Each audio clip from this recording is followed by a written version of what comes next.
Scalar product of vectors.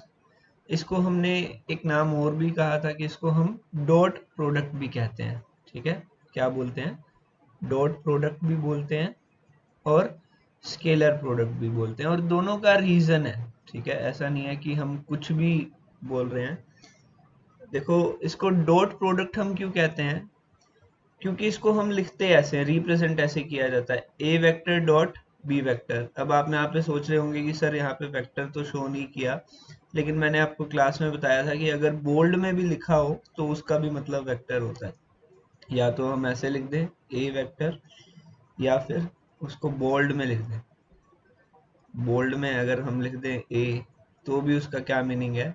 वो vector ही है। तो यहाँ पे देखो बोल्ड में लिखा है, तो डॉट प्रोडक्ट इसको क्यों बोलते हैं? क्योंकि हम ए डॉट बी लिखते हैं, तो इसीलिए ये डॉट प्रोडक्ट कहलाता है। और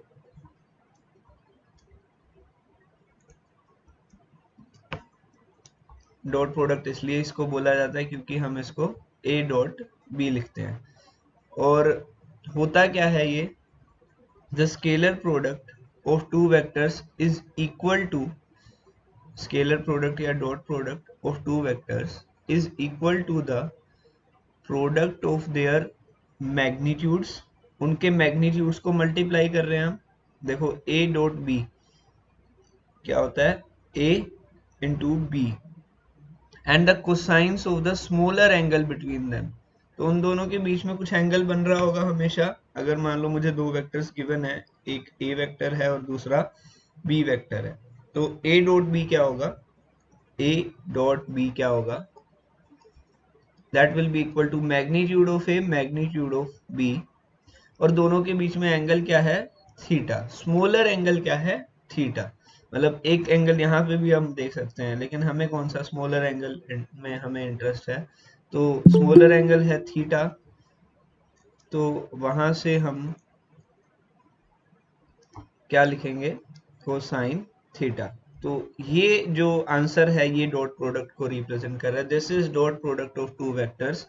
अब इसको हमने डॉट प्रोडक्ट क्यों कहा ये तो मैंने सीख लिया, क्योंकि हमने आंसर में क्या लिखा है? यहाँ क्या लिखा है? A dot B. हमने लिखा है ए डॉट बी। लेकिन इसको स्केलर प्रोडक्ट क्यों कहते हैं? क्योंकि जो इसका आंसर आया, हमने मल्टीप्लाई तो किसको किया? दो वेक्टर्स को। हम मल्टीप्लाई किसको कर रहे हैं? मल्टीप्लाई या प्रोडक्ट किसका ले रहे हैं? और प्रोडक्ट कौन सा है? ये डॉट है। दो तरह का प्रोडक्ट होता है ना, मैंने आपको बताया था, डॉट प्रोडक्ट या क्रॉस प्रोडक्ट।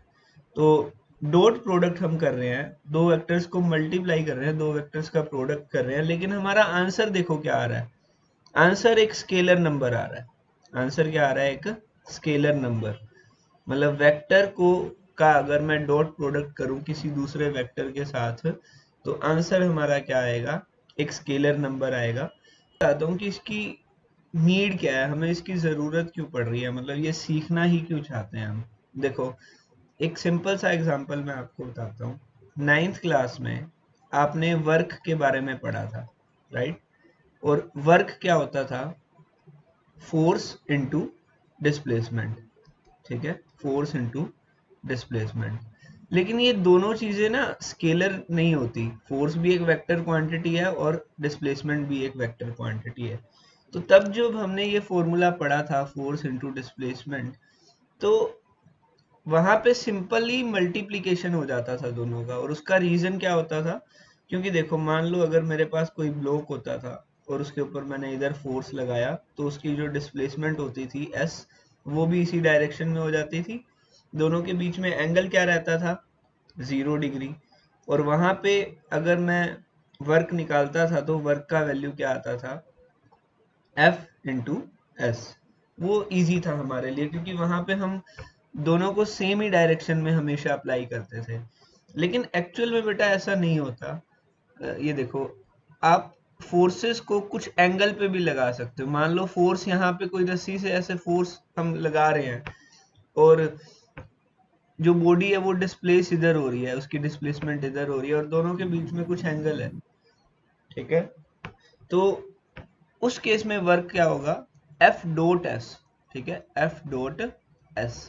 मतलब जो वर्क है वो इस एंगल पे भी डिपेंड करेगा। तो एक्चुअल में जो वर्क होगा वो क्या होगा, dot product of the two vectors. तो इसीलिए ये डॉट प्रोडक्ट या स्केलर प्रोडक्ट हमें सीखने की ज़रूरत है, क्योंकि बहुत सारी ऐसी फिजिकल क्वांटिटीज़ हैं, जैसे वर्क है, वर्क एक फिजिकल क्वांटिटी है, तो बहुत सारी ऐसी फिजिकल क्वांटिटीज़ हैं जो किन्हीं दो वेक्टर्स के डॉट प्रोडक्ट से मिलती हैं हमें। ठीक है, किसी दो वेक्टर के डॉट प्रोडक्ट से हमें मिलती है, तो इसीलिए हमें ये डॉट प्रोडक्ट को सीखना ज़रूरी है। मैं एक और एग्जांपल दे देता हूँ। एक मैंने वर्क का दिया, work is equal to F dot S. ये आगे हम पढ़ेंगे, हमारे 6th चैप्टर में आएगा ये। पावर के बारे में आप पढ़ोगे, पावर क्या होता है, एफ डॉट वी होता है। तो इस तरीके से बहुत सारी फिजिकल क्वांटिटीज ऐसी हैं जो दो वेक्टर क्वांटिटीज का क्या होंगी, डॉट प्रोडक्ट। तो इसीलिए मुझे ये सीखने की जरूरत है। Properties of the dot product, कुछ प्रॉपर्टीज ये फॉलो करता है, ये प्रॉपर्टीज आपको पता होनी चाहिए। देखो, पहली प्रॉपर्टी क्या है कि scalar product is commutative. Commutative का क्या मतलब होता है कि ए डॉट बी जो है हमारा, that is same as B dot A. A dot B अगर is same as B dot A. अब इसका मतलब क्या है, क्योंकि देखो ए डॉट बी क्या होगा, magnitude of A magnitude of B cosine theta, और बी डॉट ए क्या होता है, magnitude of B magnitude of A cosine theta. तो दोनों वैल्यू सेम ही आनी है, बस इससे कोई फर्क पड़ता नहीं है कि अगर मैं b को पहले लिख लूँ या a को पहले लिख लूँ, क्योंकि मल्टीप्लिकेशन में तो कोई चेंज आएगा नहीं। तो ये दोनों कैसे सेम होते हैं, तो a dot B is same as b dot A. तो डॉट प्रोडक्ट कैसा होता है, स्केलर प्रोडक्ट कैसा होता है, कॉम्यूटेटिव होता है। It is also distributive. Distributive का क्या मतलब है, जैसे आप नॉर्मल मल्टीप्लिकेशन में करते थे, जैसे अगर a का डॉट प्रोडक्ट करना है b प्लस सी के साथ, तो पहले हम a का डॉट प्रोडक्ट कर लेंगे b के साथ, a dot b plus a dot c। तो दिस इज डिस्ट्रीब्यूटिव प्रॉपर्टी।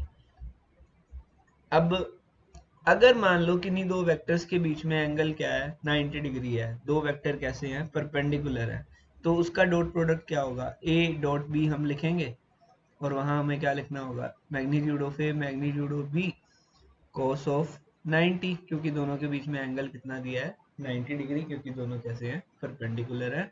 तो cos 90 का वैल्यू क्या होता है, 0। तो आंसर मुझे क्या मिलना चाहिए, 0। तो वही यहाँ पे शो कर रहा है कि अगर दो वेक्टर परपेंडिकुलर है तो आंसर उनका डॉट प्रोडक्ट मुझे क्या मिलता है, 0। ठीक है।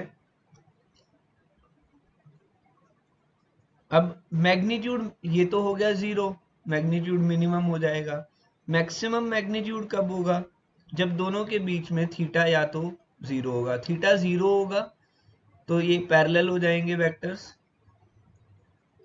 और अगर पैरेलल हो जाएंगे तो cos 0 क्या हो जाएगा, 1, और a डॉट बी क्या हो जाएगा, A B, a into B, simply a into B हो जाएगा। और यही वो कंडीशन थी जब हम वर्क की वैल्यू बात कर रहे थे कि वर्क क्या होता है, फोर्स इंटू डिस्प्लेसमेंट ही होता है। क्यों हमने ये फॉर्मूला पढ़ा था, सिर्फ क्योंकि फोर्स और डिस्प्लेसमेंट दोनों एक ही डायरेक्शन में होता है, जैसे दोनों के बीच में थीटा क्या होता था, 0।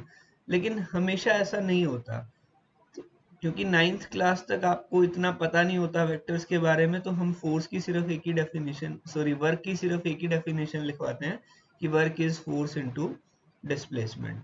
लेकिन आज से वर्क आपके लिए क्या होगा, फोर्स डॉट डिस्प्लेसमेंट, दोनों का डॉट प्रोडक्ट होगा। नेक्स्ट हमारे पास है, अगर एंगल 180 हो जाए तो हम ये -1 आ जाएगा वैल्यू में, कोस 180 की वैल्यू -1 हो जाएगी, और आंसर क्या हो जाएगा, -ab। ये कब होगा, जब चीजें, ये दोनों वेक्टर्स कैसे होंगे, एंटी पैरेलल। अब नेक्स्ट प्रॉपर्टी में क्या है कि अगर मैं किसी एक वेक्टर का उसके खुद के साथ डॉट प्रोडक्ट करूं, मान लो एक वेक्टर है a, और I have to find the dot product of this vector with itself, तो in that case angle will be 0, because हर एक वेक्टर अपने खुद के साथ क्या एंगल बनाएगा, 0 बनाएगा। तो a डॉट ए क्या हो जाएगा, a डॉट ए क्या हो जाएगा, that will be equal to simply a square. Next अगले पेज पे देखते हैं आगे की प्रॉपर्टीज। हमने कल यूनिट वेक्टर्स पढ़े थे। आई कैप क्या होता था? Unit vector in plus x direction. तो अगर मैं आई कैप का डॉट प्रोडक्ट लूं किसके साथ? आई कैप के साथ, तो वो क्या होगा? आई कैप का मैग्नीट्यूड क्या होता है? वो यूनिट वेक्टर है तो उसका मैग्नीट्यूड होगा 1। दूसरा जो वेक्टर है आई कैप, उसका मैग्नीट्यूड भी क्या होगा? 1। और दोनों के बीच में एंगल क्या बनेगा? 0। तो cos 0 भी क्या होगा? 1। तो आई कैप डॉट आई कैप हमारा क्या होना चाहिए? आंसर में 1 आना चाहिए। देखो आई कैप डॉट आई कैप ये क्या आना चाहिए? 1। सिमिलरली जे कैप डॉट जे कैप भी क्या आना चाहिए? 1। और सिमिलरली के कैप डॉट के कैप भी क्या आना चाहिए? 1। लेकिन अगर मैं जे कैप और आई कैप का डॉट प्रोडक्ट करूं, तो मुझे पता है कि ये जो आई कैप होता है ये प्लस एक्स डायरेक्शन में था, जे कैप होता है ये प्लस वाई डायरेक्शन में था। और एक्स और वाई दोनों डायरेक्शंस कैसी होती हैं? एक दूसरे के परपेंडिकुलर होती हैं। ये दोनों डायरेक्शन एक दूसरे के कैसे होती हैं? परपेंडिकुलर होती हैं। और परपेंडिकुलर है तो थीटा क्या हो जाएगा? 90। और थीटा अगर 90 हो जाएगा तो कॉस थीटा क्या हो जाएगा? 0, क्योंकि कॉस 90 का वैल्यू क्या होता है? 0।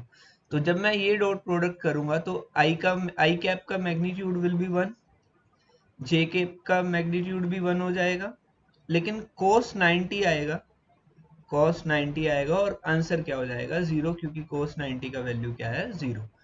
तो सिमिलर तरीके से अगर कोई भी दो परपेंडिकुलर वेक्टर्स है तो उनका डॉट प्रोडक्ट क्या होता है? 90। तो जे कैप और के कैप भी परपेंडिकुलर होंगे, क्योंकि J is in Y direction, K cap is in Z direction. And K cap और आई कैप भी क्या होंगे? परपेंडिकुलर होंगे। तो इन सब का आंसर क्या होगा? 0। K cap is in Z direction, I cap is in X direction. मैं ये चीजें बार बार रिपीट कर रहा हूँ ताकि बार बार जब आप इनको सुनोगे कि आई कैप एक्स डायरेक्शन में है, जे कैप वाई डायरेक्शन में है, तो याद होना शुरू हो जाएगा, क्योंकि स्टार्टिंग डेज है, अभी कल ही सीखा है आपने ये। तो इस नोशन से क्लियर होना बहुत जरूरी है। तो ये 6th पॉइंट है हमारा। Then what is A dot B? अभी देखो जो ए डॉट बी हमने पढ़ा था पहले, वो ए और बी ये हमने ग्राफिकल फॉर्म में पढ़ा था कि ए डॉट बी क्या हो जाएगा जी? Magnitude of A magnitude of B cosine of theta. लेकिन ये जो यहाँ पे दिया है ये दिया है कंपोनेंट फॉर्म में। और अगर मुझे मान लो ए वेक्टर दिया है, ए X I cap, A Y J cap, A Z K cap, और उसका मुझे डॉट प्रोडक्ट निकालना है किसके साथ? बी वेक्टर के साथ, B X I cap plus B Y J cap plus B ji K cap. तो इसका जो आंसर आएगा वो ये आता है। अब देखते हैं कैसे आया ये आंसर। देखो पहले मैं क्या करूंगा, अभी मैंने सीखा था कि डॉट प्रोडक्ट कैसा होता है? डिस्ट्रीब्यूटिव होता है। तो पहले मैं यहाँ से एक एलिमेंट लूंगा ए एक्स आई कैप, उसका मैं डॉट प्रोडक्ट करूंगा बी एक्स वाले के साथ, उसका मैं डॉट प्रोडक्ट करूंगा बी वाई वाले के साथ, और फिर उसी का मैं डॉट प्रोडक्ट करूंगा बी जी वाले के साथ। मतलब 3 टर्म्स आ जाएंगी यहाँ पे। तो पहले 3 टर्म्स मैं नीचे लिख रहा हूँ। ए एक्स आई कैप है और बी एक्स में भी क्या है? I cap. तो इसको मैं ऐसा लिख सकता हूँ, A X B X I cap dot I cap plus A X B Y I cap dot J cap, ये ए एक्स वाला टर्म और बी वाई जे कैप वाला टर्म हमने लिख दिया। तो तीसरा टर्म क्या आएगा? A X and B Z I cap dot J cap, K cap sorry, I cap dot K cap. अब अगर मैं ध्यान से देखूं बेटा इस इक्वेशन में, तो आई कैप डॉट आई कैप अभी मैंने सीखा है कि वो क्या होता है? 1 होता है। लेकिन आई डॉट जे क्या रहेगा? 0। और आई डॉट के क्या रहेगा? 0। तो इसका आंसर क्या आना चाहिए? ए एक्स इंटू बी एक्स। इस वाले तीनों टर्म्स को मिला के मुझे क्या मिलना चाहिए? ए एक्स इंटू बी एक्स ही बचना चाहिए सिर्फ, और कोई भी टर्म यहाँ पे नहीं आएगा। उसका रीजन क्या है कि आई कैप डॉट जे कैप भी जीरो हो जाएगा, आई कैप डॉट के कैप भी जीरो हो जाएगा। तो आप बड़ा इजीली समझ पा रहे होगे कि ए एक्स वाला टर्म सिर्फ किससे मल्टीप्लाई हुआ, एक्स वाले से, बी एक्स से। तो सिमिलर तरीके से जब मैं ए वाई वाले टर्म को डिस्ट्रीब्यूट करूंगा, इसका जो डॉट प्रोडक्ट में निकालूंगा डिस्ट्रीब्यूशन मेथड से, तो ये सिर्फ बी वाई वाले टर्म से मल्टीप्लाई होगा। तो बचे हुए दो टर्म्स क्या आएंगे इसमें, ए वाई बी वाई, और तीसरा टर्म क्या आएगा, ए जी बी जी। तो इस तरीके से मैं डॉट प्रोडक्ट निकाल सकता हूँ किसका, दो वेक्टर्स का, in the component form, in the component form. कह रहा है कि आपको दो वेक्टर्स दिए हुए हैं, एक वेक्टर दिया है a and that vector is ax i cap plus ay j cap plus az k cap, ठीक है। और दूसरा वेक्टर क्या दिया हुआ है, b bx i cap plus by j cap plus bz k cap, ठीक है। अब देखो, अगर मुझे a डॉट b निकालना है तो मैं पहले इस टर्म को, जो ax वाला टर्म है यहाँ पे, मैं अगर डिस्ट्रीब्यूशन मेथड से करूँ, फॉर एग्जांपल मैं आपको सिंपल टर्म्स में बता देता हूँ क्या होगा डिस्ट्रीब्यूशन मेथड का मतलब। यहाँ पे अगर मुझे ऐसा लिखा होता था x प्लस वाई प्लस जी, और उसको मैं मल्टीप्लाई मान लो करना चाहता हूँ किससे, a प्लस बी प्लस सी से, ठीक है। तो मैं क्या करता था, पहले मैं x को किससे मल्टीप्लाई करूंगा, a से, x इंटू ए हो जाएगा, प्लस x को मल्टीप्लाई करेंगे b से, प्लस x को मल्टीप्लाई करेंगे c से, तीन टर्म्स ये आएंगी। फिर y को मल्टीप्लाई करेंगे a से, Y A plus Y B plus Y C, तीन टर्म्स ये आएंगी, plus z into A plus z into B plus z into C. तो तीन टर्म्स यहाँ पे हैं, तीन टर्म्स यहाँ पे हैं। जब मैं मल्टीप्लाई करता हूँ तो आंसर में देखो कितनी टर्म्स आती हैं, 1 2 3 4 5 6 7 8 9। तो in total we have 9 terms, ठीक है। हमारे पास टोटल कितनी टर्म्स आती हैं, 9 टर्म्स आती हैं। तो सिमिलर तरीके से बेटा यहाँ पे भी हमारे पास 9 टर्म्स आएंगी। तो मैं पहले तीन तीन को लिख रहा हूँ, तीन यहाँ लिखूंगा, तीन यहाँ और तीन यहाँ। पहले तीन टर्म्स क्या आएंगे, जब मैं ax को इससे मल्टीप्लाई करूंगा तो वो क्या आएगा, ax into B X I cap dot I cap, ठीक है। दूसरी टर्म क्या आएगी, ax into B Y I cap dot J cap. हमारी तीसरी टर्म यहाँ पे क्या आ जाएगी, ax into B Z, ax into B Z I cap dot K cap, ठीक है। अब मैं दूसरे सेट की तरफ बढ़ रहा हूँ। जब मैं ए वाई का डॉट प्रोडक्ट निकालना चाहता हूँ इन तीनों टर्म्स के साथ, तो उस केस में क्या होगा, A Y into B X इसके साथ करेंगे, लेकिन वो आ जाएगा J cap dot I cap plus A Y B Y J cap dot J cap plus A Y B Z J cap dot K cap, J cap dot K. ये तीन terms और आएंगी। फिर तीसरे वाले केस में भी तीन टर्म्स आएंगी। वो तीन टर्म्स क्या होंगी, A Z B X K cap dot I cap plus A Z B Y K cap dot J cap, और तीसरा टर्म क्या आएगा, plus A Z B ji K cap dot K cap. तो ये in total ये 9 terms आनी चाहिए हमारे पास। लेकिन अब ध्यान से देखने वाली बात है कि इसमें से कौन सी टर्म फाइनल आंसर में आएगी और कौन सी जीरो हो जाएगी। देखो ये आई डॉट आई तो क्या होता है, 1 होता है। ये आई डॉट जे क्या होगा, 0। ये अभी हमने सीखा था यहाँ पे कि क्योंकि दोनों के बीच में एंगल क्या है, 90। तो ये पूरा टर्म खत्म हो जाएगा, इसको लिखने की जरूरत नहीं है, ये 0 हो गया। सिमिलरली आई डॉट के जहां पे आ रहा है ये भी 0 हो जाएगा। फिर जे डॉट आई जहाँ पे आ रहा है ये भी जीरो हो जाएगा, 90 डिग्री होगा दोनों के बीच में। यहाँ जे डॉट जे है तो ये नहीं होगा जीरो। जे डॉट के है ये भी जीरो हो जाएगा, और के डॉट आई है, दोनों अगेन परपेंडिकुलर तो जीरो हो जाएगा। के डॉट जे है यहाँ पे भी जीरो हो जाएगा क्योंकि के और जे परपेंडिकुलर होंगे, के कैप और जे कैप।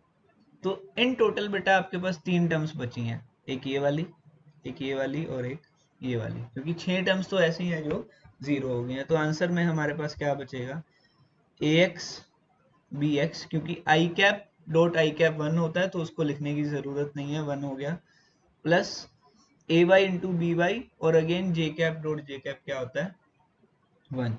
तो यहाँ पे हम ए वाई इंटू बी वाई लिखेंगे, plus A ji into B ji.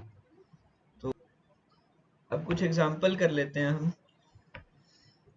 Dot product से रिलेटेड। तो क्या कह रहा है कि work done by a force F, एक फोर्स हमें दिया हुआ है, और during a displacement R is given by F dot R. ये मैं ऑलरेडी आपको बता चुका हूँ कि किसी भी फोर्स की वजह से जो वर्क डन है कैसे पता चलता है, एफ डॉट आर से हम उसको रिप्रेजेंट करते हैं। तो फोर्स का वैल्यू उन्होंने दिया कितना है, फोर्स कितना लग रहा है बेटा, 12 Newton, x on a particle in vertically upward direction. तो force is acting in a vertically upward direction and the particle is displaced through 2 meter in vertically downward direction। तो पार्टिकल कहाँ पे गया है, डाउनवर्ड डायरेक्शन में जा रहा है। फोर्स तो ऊपर लग रहा है लेकिन पार्टिकल कहाँ जा रहा है, डाउनवर्ड डायरेक्शन में जा रहा है।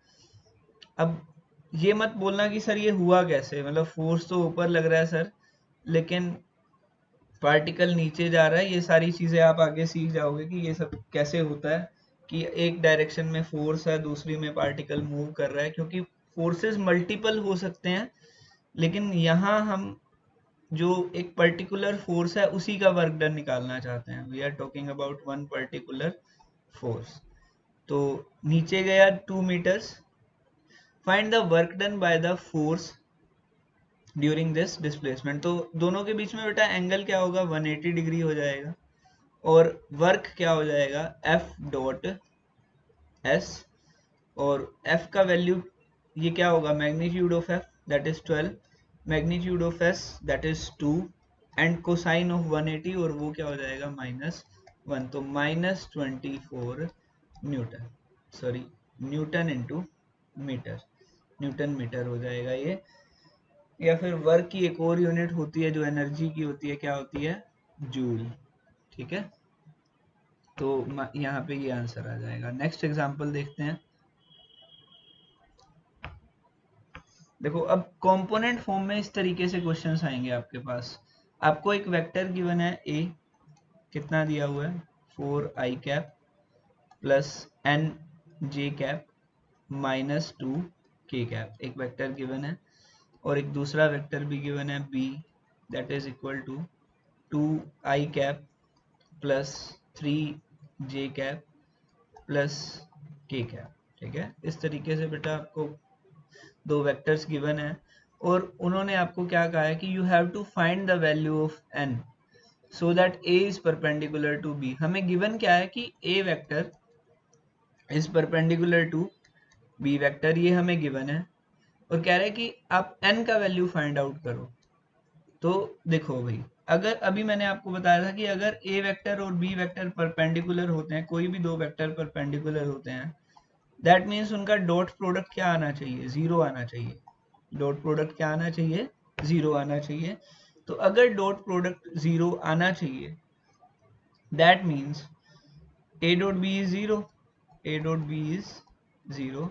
और कंपोनेंट फॉर्म में हम ए डॉट बी कैसे निकालते थे, वो ये होता था ए X B X plus A Y B Y plus A ji into B जी, इस तरीके से हम निकाल सकते थे।